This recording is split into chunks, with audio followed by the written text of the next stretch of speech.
पाठ 9 विशेषण। नेहा बहुत सुंदर और बुद्धिमती है। उसका कद लंबा, बाल काले और रंग गोरा है। उसकी आयु 14 वर्ष है। वह दयालु भी है। उसकी 4 सहेलियां हैं। उसे बहुत पसंद करती हैं। यहाँ नेहा की विशेषता या गुण बताने के लिए सुंदर, बुद्धिमती, लंबा, काले, गोरा, दयालु आदि शब्दों का प्रयोग किया गया है। ये शब्द बता रहे हैं कि वह कैसी है। 14 और 4 शब्द क्रमशः उसकी आयु और सहेलियों की संख्या बता रहे हैं। इस प्रकार से ये शब्द संज्ञा के गुण या विशेषता बता रहे हैं। इन शब्दों को विशेषण कहते हैं। जो शब्द संज्ञा या सर्वनाम शब्दों की विशेषता बताते हैं उन्हें विशेषण कहते हैं। जैसे ऊंचा, सच्चा, थोड़ा, कुछ, बूढ़ा, पीला आदि। विशेषण जिस शब्द की विशेषता बताता है उसे विशेष्य कहा जाता है। मुझे लाल साड़ी ला दो। बाग में सुंदर फूल खिले हैं। वह बुद्धिमान है। मैं लंबा हूँ। उपर्युक्त वाक्यों में आए रंगीन शब्द लाल, सुंदर, बुद्धिमान तथा लंबा शब्द क्रमशः साड़ी, फूल, वह तथा मैं संज्ञा व सर्वनाम शब्दों की विशेषता बता रहे हैं। अतः ये विशेषण है तथा वाक्य में प्रयुक्त संज्ञा व सर्वनाम विशेष्य हैं। लाल विशेषण, साड़ी विशेष्य, सुंदर विशेषण, फूल विशेष्य, बुद्धिमान विशेषण, वह विशेष्य, लंबा विशेषण, मैं विशेष्य। विशेषण के भेद। गुणवाचक विशेषण, संख्यावाचक विशेषण, परिमाणवाचक विशेषण, सार्वनामिक विशेषण। गुणवाचक विशेषण, अंगद परिश्रमी है, सेब मीठा है, आसमान में काले बादल हैं। उपर्युक्त वाक्य को पढ़ने पर हमें निम्नलिखित बातों का पता चलता है। परिश्रमी शब्द अंगद के गुण से परिचित कराता है। मीठा शब्द सेब के स्वाद का बोध कराता है। काले शब्द बादल के रंग की जानकारी दे रहा है। इस प्रकार सभी रंगीन शब्द संज्ञा शब्दों के गुण, दोष तथा रंग की जानकारी दे रहे हैं। अतः ये गुणवाचक विशेषण है। जो विशेषण व्यक्ति, वस्तु, प्राणी तथा स्थान आदि संज्ञाओं के गुण, आकार तथा रंग आदि की विशेषताएं बताते हैं उन्हें गुणवाचक विशेषण कहते हैं। गुण का अर्थ केवल अच्छी विशेषताओं से नहीं है। यहाँ गुण का तात्पर्य है किसी भी वस्तु या व्यक्ति की स्थिति, विशेष दिशा, रंग, गंध, काल, स्थान, आकार, रूप, बुराई तथा अच्छाई आदि। कुछ प्रमुख गुणवाचक विशेषण इस प्रकार हैं। गुण अच्छा, बुरा, सुंदर, मुलायम, मीठा, शुद्ध, सरल, उदार, परिश्रमी, ईमानदार, बुद्धिमान, कृपालु, चालाक आदि। आकार बड़ा, ऊंचा, लंबा, गोल, चौकोर, नीचा, छोटा आदि। रंग रूप काला, नीला, बैंगनी, गुलाबी, सांवला, गोरा, आकर्षक, प्रभावशाली, पीला आदि। स्थान देशी, विदेशी, बाहरी, ग्रामीण, भारतीय, रूसी, जापानी, चीनी, बनारसी, शहरी आदि। अवस्था युवा, बीमार, स्वस्थ, कमजोर आदि। स्पर्श चिकना, खुरदरा, मुलायम, कठोर आदि। स्वभाव शांत, कमजोर, अक्लमंद, गंभीर, धैर्यवान, गुस्सैल आदि। स्थिति पिछला, अगला, बाहरी, ऊपरी, स्थिर आदि। संख्यावाचक विशेषण। एक पार्क में 5 बच्चे खेल रहे हैं। पास में 2 चिड़िया दाना चुग रही हैं। कुछ तितलियां फूलों पर मंडरा रही हैं। एक मोर पेड़ पर बैठा है। 2 लड़के गुड़िया से खेल रहे हैं। यहाँ रंगीन छपे शब्द संज्ञा की संख्या बता रहे हैं। उपर्युक्त वाक्यों में 5, 2, 1 तथा कुछ शब्द बच्चे, चिड़िया, मोर, लड़के, तितलियां संज्ञा शब्दों की संख्या संबंधी विशेषता का बोध करा रहे हैं। अतः ये संख्यावाचक विशेषण है। जो विशेषण संज्ञा या सर्वनाम शब्दों की संख्या तथा क्रम आदि संबंधी विशेषताएं बताते हैं उन्हें संख्यावाचक विशेषण कहते हैं। यदि उपर्युक्त उदाहरण को ध्यान से देखा जाए तो कुछ विशेषण शब्दों से निश्चित संख्या का बोध हो रहा है तो कुछ से निश्चित संख्या का बोध नहीं हो रहा है। इसी आधार पर संख्यावाचक विशेषण को निम्नलिखित 2 भागों में बांटा जा सकता है। निश्चित संख्यावाचक विशेषण, अनिश्चित संख्यावाचक विशेषण। निश्चित संख्यावाचक विशेषण जो विशेषण शब्द संज्ञा या सर्वनाम की निश्चित संख्या, गिनती संबंधी विशेषता का बोध कराते हैं, वे निश्चित संख्यावाचक विशेषण कहलाते हैं। जैसे मैंने पुस्तक मेले से 10 पुस्तकें खरीदी, कक्षा में 12 लड़कियां हैं। उपर्युक्त वाक्यों के रंगीन शब्द 10 तथा 12 क्रमशः पुस्तकें तथा लड़कियों की निश्चित संख्या की जानकारी दे रहे हैं, अतः ये निश्चित संख्यावाचक विशेषण के उदाहरण हैं। अनिश्चित संख्यावाचक विशेषण जो विशेषण शब्द संज्ञा या सर्वनाम की निश्चित संख्या, गिनती का बोध नहीं कराते, वे अनिश्चित संख्यावाचक विशेषण कहलाते हैं। जैसे 2-4 लोगों को बुला लाओ, किताब के कुछ पृष्ठ और पढ़ लो। उपर्युक्त वाक्यों के रंगीन शब्द 2, 4 तथा कुछ क्रमशः लोगों तथा पृष्ठ की निश्चित संख्या की जानकारी नहीं दे रहे हैं, अतः ये निश्चित संख्यावाचक विशेषण के उदाहरण हैं। परिमाणवाचक विशेषण रीमा की माँ ने उसे बाजार से कुछ सामान लाने के लिए भेजा। वह 3 किलो आलू, 1 किलो बैंगन, 250 ग्राम पनीर, 1.5 लीटर दूध, 500 ग्राम मक्खन, कुछ सेब और थोड़ा चावल लाई। यहाँ रंगीन छपे शब्द संज्ञा शब्दों की माप तौल बता रहे हैं, अतः ये शब्द परिमाणवाचक विशेषण है। इन्हें हम गिन नहीं सकते, ये केवल मापे या तौले जा सकते हैं। जो विशेषण अपने विशेष्य के परिमाण या मात्रा का बोध कराएं, उन्हें परिमाणवाचक विशेषण कहा जाता है। परिमाणवाचक विशेषण भी 2 प्रकार के होते हैं, निश्चित परिमाणवाचक, अनिश्चित परिमाणवाचक। निश्चित परिमाणवाचक विशेषण जो विशेषण शब्द संज्ञा या सर्वनाम शब्दों की निश्चित माप तौल बताते हैं, वे निश्चित परिमाणवाचक विशेषण कहलाते हैं। जैसे 2 मीटर कपड़ा, 1 लीटर दूध आदि। अनिश्चित परिमाणवाचक विशेषण जो विशेषण शब्द निश्चित माप तौल नहीं बताते, वे अनिश्चित परिमाणवाचक विशेषण कहलाते हैं। जैसे थोड़ी चीनी, कुछ खिलौने आदि।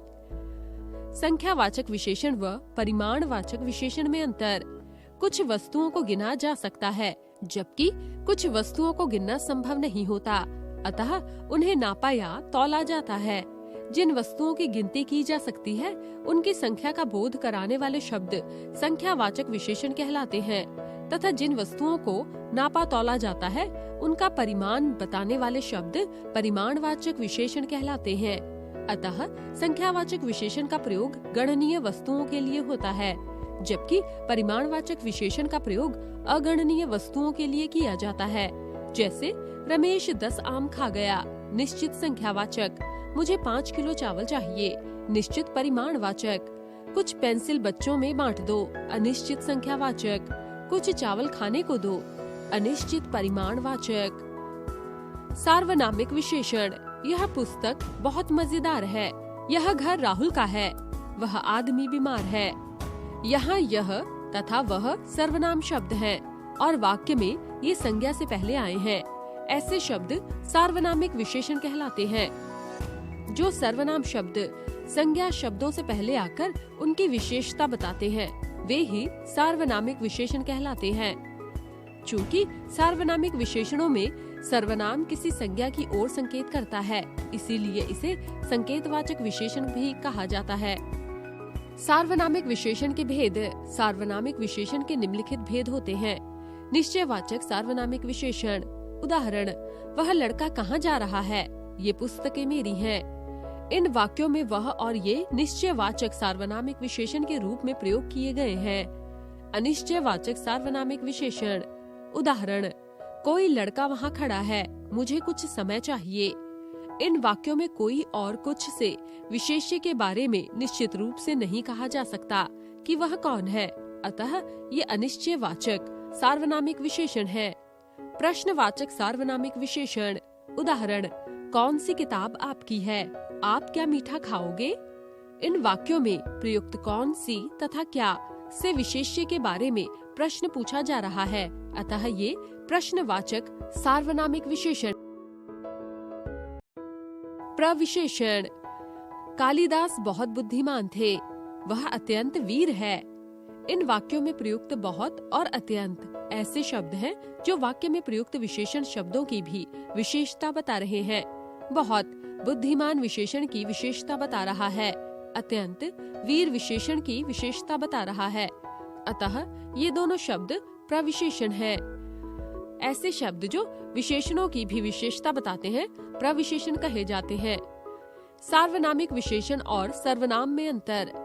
संज्ञा के स्थान पर प्रयुक्त होने वाला शब्द सर्वनाम कहलाता है, लेकिन जब उसी सर्वनाम शब्दों का प्रयोग संज्ञा के स्थान पर न करके उसके साथ उसकी विशेषता प्रदर्शित करने के लिए किया जाए तो वह सार्वनामिक विशेषण कहलाएगा।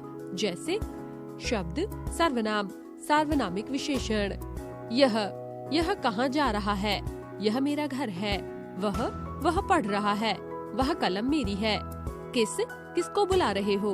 किस बच्चे को बुला रहे हो? कौन आ रहा है? कौन व्यक्ति द्वार पर खड़ा है? यह कलम मेरी है। मेरी कलम लौटा दो। कोई आया है। कोई अजनबी आपको पूछ रहा है। विशेषणों की तुलना। विशेषण की तुलना करने को विशेषण की अवस्थाएं भी कहा जाता है। तुलना के आधार पर विशेषण की 3 अवस्थाएं होती हैं। मूलावस्था, उत्तरावस्था, उत्तमावस्था। मूलावस्था एक व्यक्ति या वस्तु की विशिष्टता बताने के लिए जब विशेषण का सामान्य रूप प्रयुक्त होता है तो उसे मूलावस्था कहते हैं। जैसे ज्योति प्रतिभावान छात्रा है। अंशुल कुशल नर्तकी है। उत्तरावस्था विशेषण की उत्तरावस्था में 2 विशेष्यों के गुण या अन्य विशेषताओं की तुलना करके उनमें से एक को कम या अधिक बताया जाता है। जैसे श्रेया स्मिता से अधिक सुंदर है। यह पुस्तक उस पुस्तक से बेहतर है। उत्तमावस्था विशेषण की इस अवस्था में 2 से अधिक वस्तुओं की तुलना करके एक को सबसे कम या सबसे अधिक बताया जाता है। जैसे कक्षा का सर्वोत्तम छात्र राजेश है। रीता सबसे अधिक परिश्रमी छात्रा है। तत्सम शब्दों की तुलनात्मक अवस्थाएं। मूलावस्था, उत्तरावस्था, उत्तमावस्था। अधिक, अधिकतर, अधिकतम। श्रेष्ठ, श्रेष्ठतर, श्रेष्ठतम। लघु, लघुतर, लघुतम। गुरु, गुरुतर, गुरुतम। उच्च, उच्चतर, उच्चतम। दृढ़, दृढ़तर, दृढ़तम। न्यून, न्यूनतर, न्यूनतम। दीर्घ, दीर्घतर, दीर्घतम। कोमल, कोमलतर, कोमलतम। प्रिय, प्रियतर, प्रियतम। शीघ्र, शीघ्रतर, शीघ्रतम। महान, महानतर, महानतम। योग्य, योग्यतर, योग्यतम। मधुर, मधुरतर, मधुरतम।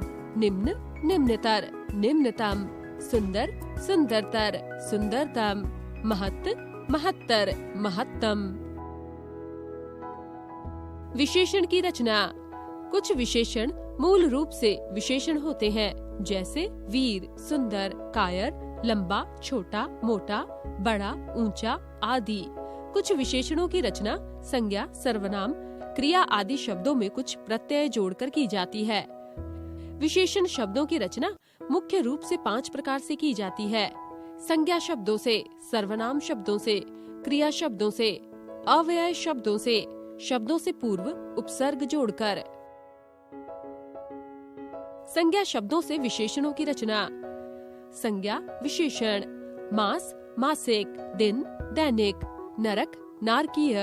रस, रसीला। पुण्य, पुण्यमय। क्रम, क्रमिक। समाज, सामाजिक। प्रदेश, प्रादेशिक। शास्त्र, शास्त्रीय। जहर, जहरीला। बर्फ, बर्फीला।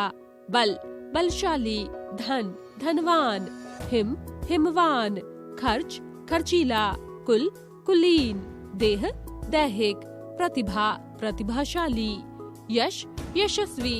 सेना, सैनिक। विज्ञान, वैज्ञानिक। पुष्प, पुष्पित। कुसुम, कुसुमित। मोह, मोहित। परिवार, पारिवारिक। संप्रदाय, सांप्रदायिक। स्वप्न, स्वप्निल। हठ, हठीला। आकाश, आकाशीय। संयम, संयमी। चमक, चमकीला। युग, युगीन। रंग, रंगीन। जोश, जोशीला। पूजा, पूजनीय। भाग्य, भाग्यशाली। नाश, नाशवान। पत्थर, पथरीला। कल्पना, काल्पनिक। ओज, ओजस्वी। वेद, वैदिक। न्याय, न्यायिक। तरंग, तरंगिक, संकोच, संकुचित, अपेक्षा, अपेक्षित, द्रव, द्रवित, अपमान, अपमानित, दया, दयालु, लोक, लौकिक, शासक, शासकीय, ग्राम, ग्रामीण, विष, विषैला, गौरव, गौरवशाली, स्मरण, स्मरणीय, क्रोध, क्रोधी, ईर्ष्या, ईर्ष्यालु, ईश्वर, ईश्वरीय, स्थान, स्थानीय, भोग, भोगी, ज्ञान, ज्ञानवान, सुख, सुखमय, श्रद्धा, श्रद्धालु, नीति, नैतिक, तेज, तेजस्वी, अर्थ, आर्थिक, भूत, भौतिक, अंक, अंकित, फल, फलित, निंदा, निंदित, स्वर्ग, स्वर्गीय, प्यास, प्यासा, कृपा, कृपालु। सर्वनाम से विशेषण बनाना। सर्वनाम विशेषण जो, जैसा, मैं, मुझसा, हम, हमसा, वह, वैसा, तुम, तुमसा, तू, तुझसा, कौन, कौन सा, यह, ऐसा, कुछ, कितना। क्रिया से विशेषण बनाना। क्रिया विशेषण भाग, भगौड़ा, लूट, लुटेरा, उड़ना, उड़ाऊ, भीग, भीगा, कमाना, कमाऊ, पढ़, पढ़ाकू, भूल, भुलक्कड़, मर, मरियल, अड़, अड़ियल, खाना, खाऊ, देख, दिखावटी, फट, फटा, घूमना, घुमक्कड़, टिकना, टिकाऊ, बिकना, बिकाऊ। अव्ययों से विशेषण बनाना। अव्यय विशेषण ऊपर, ऊपरी, बाहर, बाहरी, नीचे, निचला, पीछे, पिछला, भीतर, भीतरी, आगे, अगला। उपसर्गों का प्रयोग करके विशेषण बनाना।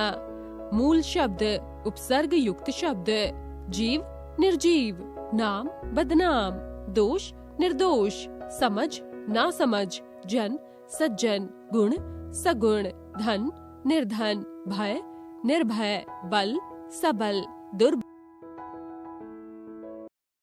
हमने सीखा जो शब्द संज्ञा या सर्वनाम शब्दों की विशेषताएं बताते हैं उन्हें विशेषण कहते हैं।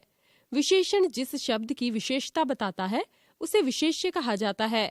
विशेषण के 4 भेद होते हैं: गुणवाचक, संख्यावाचक, परिमाणवाचक, सार्वनामिक, विशेषण। विशेषण की 3 अवस्थाएं होती हैं: मूलावस्था, उत्तरावस्था, उत्तमावस्था।